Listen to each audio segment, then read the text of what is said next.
it was really great to pick up the birth of tragedy again, because it's one of those moments where you get everything that you've been thinking about confirmed by an authoritative source, Because I read it before, so I just sort of picked it up, went through it a little bit here and there, and then suddenly it says, well, a culture that doesn't have, is not based on myth, it doesn't have the myth in the horizon, cannot create anything, cannot, it basically just dies, right?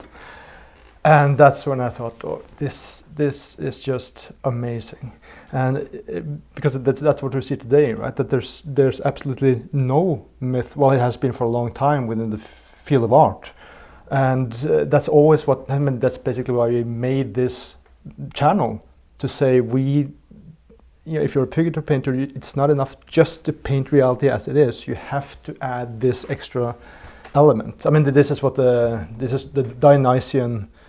What he adds as the Dionysian element, right? Yeah,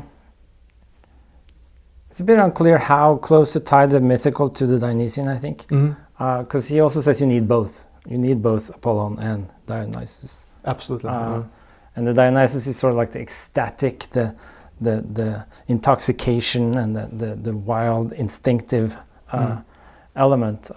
So yeah. But I mean, it says that's in the introduction, quite a good introduction to this edition I have here, saying basically, your odd party in some village is not necessarily Dionysian. Yeah. So that's a strange thing then. I mean, you could say that what has happened in culture is that with the concept of fine art, saying that you shall not base yourself on craft rules. That seems like, in Nietzsche's terms, that they are rejecting the Apollonian and sort of embracing full scale the Dionysian, right? You can see abstract painters as sort of being the proof of that. But as he says, if you have only one of them, that's basically having just one of them or the other is almost the same. Yeah.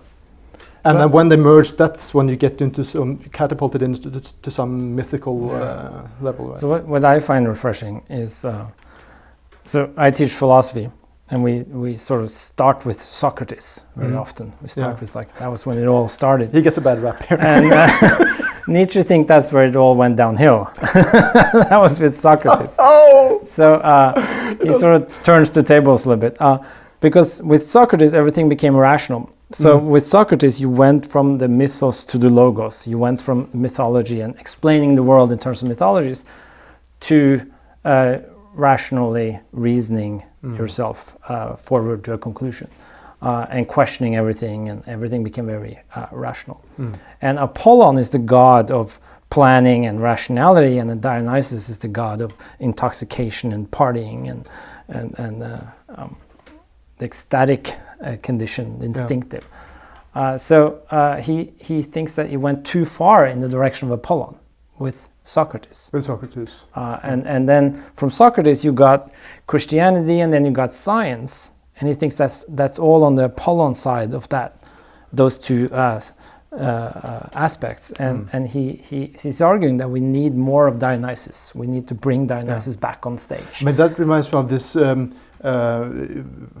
slogan they had in the Enlightenment, navigare vitae. You can navigate your life if you just rationally think everything through and map everything out. You can just go right at the new paradise or whatever. And I think that's interesting that he brings in Socrates, this sort of this so-called rational way of thinking, just completely misses the foundation that all the empiricism lies upon, right? Yeah, I mean the emotional side. Yeah, he thinks it's cultural decadence to go in the direction of rationality, but he doesn't rule. He doesn't say you don't need or want any rationality. So I think, for example, in good painting, you need both a bit of theory and rational theorizing, but you also need the more ecstatic, instinctive, just like will yourself forward aspect that you get from the Dionysus aspect. So he sort of wants to regain the balance between the two. And I think early Nietzsche, which The Birth of Tragedy is his first book, early Nietzsche is very much on sort of favoring the Dionysian a little bit more, perhaps, than Apollon, but he also says you need both. And for him, it's the Greek tragedy. That's the paradigm example of having both. So it had the singing and the music as well as acting on stage. Yeah. And later, the plays became more rational. They became more talking on stage, and the actors were talking more than they were singing. And that's when Nietzsche thinks that Socrates is to blame for ruining the Greek plays. That's interesting because it talks about he criticizes Sophocles too, but especially Euripides, and so he blames him. This idea that things are not were disorderly before, and he has to come in, and he talks about how Euripides has that person in the beginning who says, "This is what the play is about, and this was what happened." It's like, why would you want to see the rest of the play when you know everything from beforehand? So it just kills that mystery, and I always think of it in light of what Joseph Campbell was talking about, how the point of myth is to, how does he phrase it? Sort of realign you with the mystery of being, basically. That, and I think that's so fascinating because in that book, well, it's in The Birth of Tragedy, isn't it, where he talks about that quote: "Life can only be defended as a aesthetical phenomenon." And I tend to quote that and misquote it as some kind of. I think it's even existence is only justified as an aesthetic phenomenon. Right. But and you can understand that as some kind of distance, a very distant attitude to it. But of course, what he is talking about is that when you see, the tragedy, then it is something that is grander than life, and tells you how life works, and that's the justification of it. That there is no depression in it. It is a confirmation that life is about trying to survive, and even though that hero dies, it shows that there's a person willing to fight. You gain a lot from the tragic aspect. They're actually positive. So the pain and the suffering is a positive force that can it's bring forth great things. It's like Epictetus, the Roman Stoic philosopher. He talks about, he has this image where this little flame, you put a log on it, and the flame starts to devour the whole log. I never heard of it. Yeah, but that's a fantastic image. Yeah. That it's not negative. It's you can take over that whole burden and make it your own somehow. Yeah. But the interesting thing in The Birth of Tragedy is that he puts music as one of the most fundamental arts. Yeah. Because music, and especially the kind of music he talks about, which is a bit unclear, but it's very much Richard Wagner at the beginning there. But the kind of music he likes, he says that this is the most fundamental art because it's the pure Dionysian aspect of reality. So it's sort of like a metaphysics of reality, that music is able to express reality directly without word, without going through representations. Because it really resonates with the body. Yeah. It just directly expresses the urvilje, it's like the original will or something. Yeah, like that. So it's like a Schopenhauerian kind of will that underlies reality. And music is the only art able to express that directly. While the theater or painting or poetry, it's through representation. So it needs a lot of Apollon aspect to it. But music can be done purely through Dionysian aspects. Yeah. So that's why he likes the Greek tragedy, because it has a bit of both. It has a bit of storytelling that through representation, but also music. So it's sort of the magical balance for Nietzsche between the two. Yeah. And that was the high peak of art for him. Yeah. And then it went downhill because everything became tilted in the direction of Apollon. It reminds me of something I talked with Aftur Nerdrum about when it comes to Puccini. They have this cliche that, the texts are so superficial. So one guy told me it's like boy band texts. But of course, you're talking about acting, singing, music, all these things incorporated. And this simple sentence from Mimi or whomever is amplified 10, 100 times through the music, where you feel the emotion, standing behind it like this great choirs, maybe some kind of a similar effect, right? And that it's not enough with just words. And this is why I've thought about it. You can read about things, but if you don't know it with your body, it doesn't help. It's two different kinds of recognition or knowledge. It's when you on the one hand just read about it, you hear about it, you sort of know it, and on the other hand, you actually acknowledge it with your entire body. Yeah. And it's a very different kind of recognition. So, for example, the best example I know of that kind of thing is the fact that I know that I'm going to die, for example. I know that I'm going to die. I know that we're all going to die. And I have that thought, and I think it's true, and I know it. But very rarely, and a few times, but rarely, I can really acknowledge with my body that I am actually going to die. And that's a very rough recognition. And I can't hold that for very long. It sort of slips away again. But that illustrates the two different kinds of knowledge. When you know it with you really know it. And on the other hand, you just like recognize the truth. And I think great art, of course, it makes you really know something, not just like recognize it through some kind of representation or thought. Well, that's the A word again. I have a beef with that. That's the A word. A problem with that art word. I mean, the art word. Yeah. No, because I have to. I mean, but you can mean like art, like in the good old-fashioned Greek Aristotelian sense, in like techna, like the art of knowing how to do some things, knowing how to create something. You can think of it that way if you want.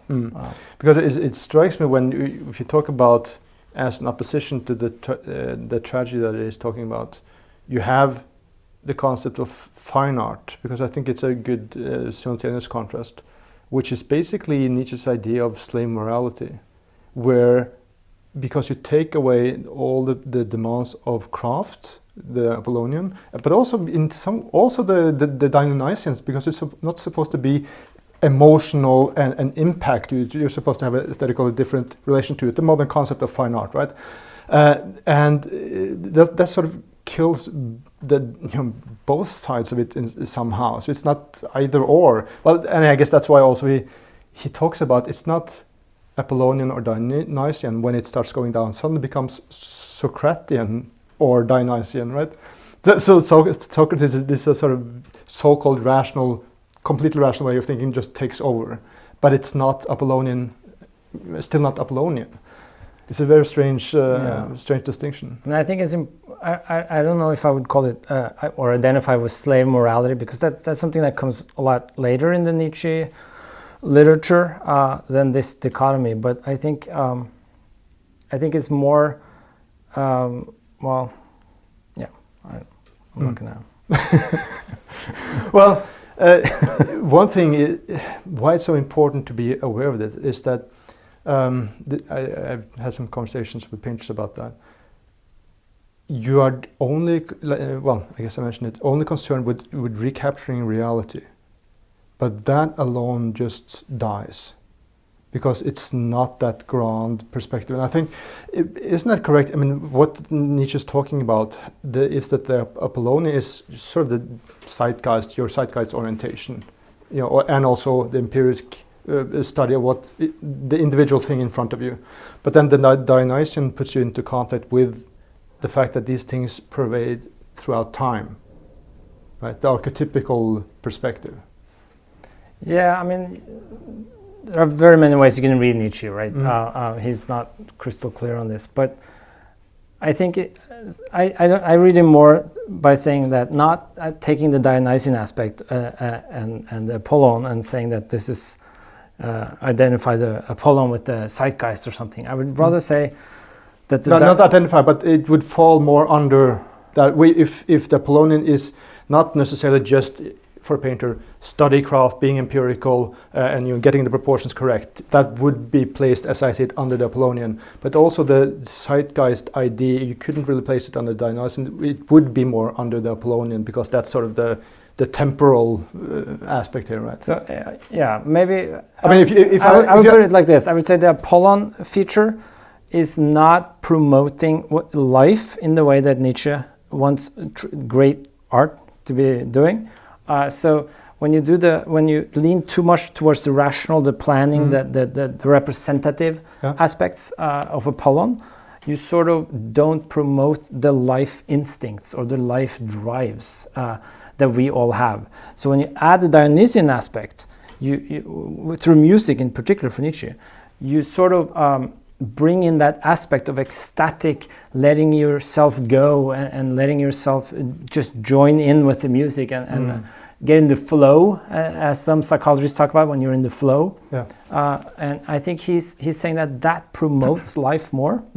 So the Apollon rational aspect of an art or science for that matter is not promoting that kind of instinctive life.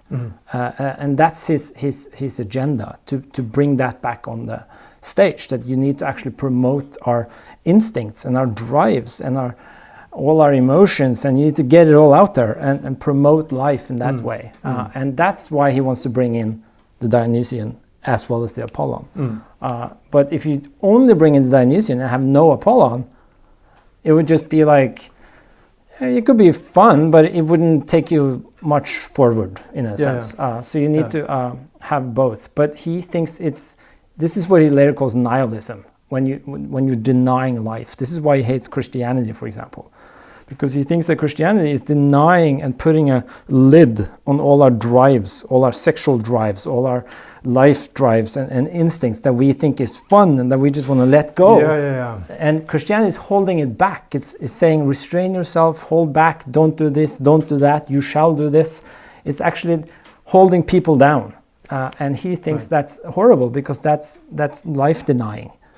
So he wants to promote life, and that's what Dionysian aspect can do through art.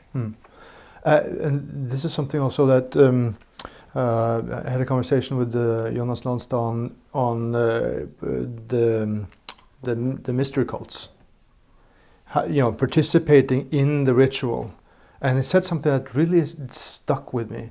That in the Christian, in the church, you sit there and you are a believer, but in these mystery cults, you were a practitioner, and that's, I think, and then when we know that the tragedy literally came out of the mythical rituals, so it's somehow become codified rituals. So it's self-evident that implicit in this are the grand archetypes that give your life a grand meaning. If you don't get that, worst case scenario, you get a complete psychological breakdown, right? So when Nietzsche brings in the archetypes, this is why he thinks that science will never, even though science can do great things, it will never be able to promote life. It will never be able to give a meaning to our lives, because it's just digging for the truth, just the way things are. But he wants to promote life. So the only moral aspect to the world for Nietzsche is promotion of life. It's to actually do something great for life. And by life he means, it's a bit unclear, but he means something like the drives and the instincts that we have.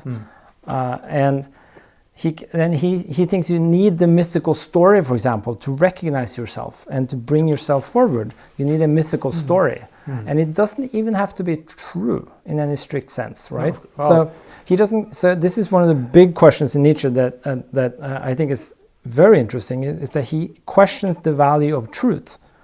So he says, why do we search for truth? This will to truth. Why do we search for it? Just for its own sake. And especially, why do we search for truth if it doesn't promote life? What are we going to do with truth if it doesn't promote life? So he sort of devalues truth on the one hand, in order to bring in more of the Dionysian and mythical aspects to promote life on the other. Well, so if falsity can promote life, you should go for it rather than a truth that will not promote life. Well, it's, and those are many ways you can go into this. I mean, one thing I remembered from, I lived in Vienna for a couple of months, some years back, and me and Boris Kohler went around to some churches and stuff, and we came into, and of course, Catholic churches, and that's basically much more heathen than Protestant idea, right?